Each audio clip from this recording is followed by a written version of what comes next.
Secretary of State for Foreign and Commonwealth Affairs, Tonia Antoniazzi. Question number 1, Mr. Speaker. Minister Harriet Baldwin.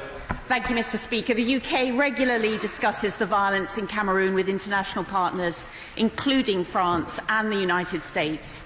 I welcome French support for the recent UK-Austria joint UN Human Rights Council statement about the deteriorating situation in Cameroon.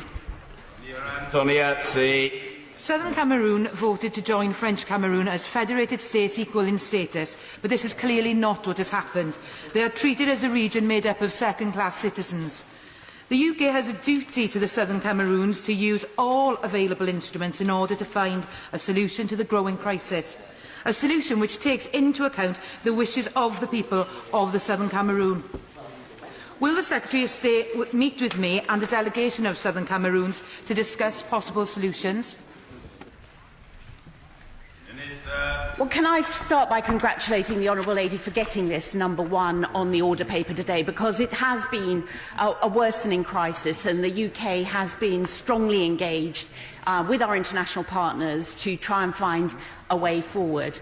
With respect to the territorial integrity of Cameroon, of course the UK recognises the territorial integrity of Cameroon, but we also believe that where there are calls for more autonomy in the southwest and the northwest, that the government of Cameroon needs to engage in an inclusive political dialogue, because currently the violence from both sides is leading to really serious situations for civilians on the ground. Thank you, Mr. Speaker. In her discussions with US counterparts about the worrying situation in Cameroon, has the Minister been able to ask them about suggestions that have been made, that resources that they've given to help the Cameroonian government in the fight against terror, Boko Haram, may be being diverted and misused and used in attacks on some of the communities in Cameroon?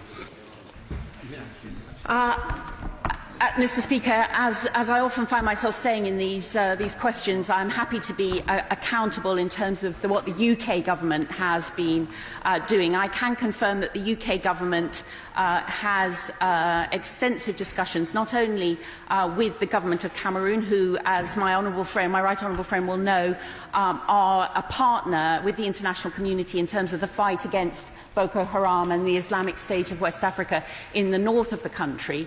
But also, of course, we have discussions with international partners about a way forward in terms of the views expressed with increasing violence by those of a separatist tendency in the southwest and northwest provinces.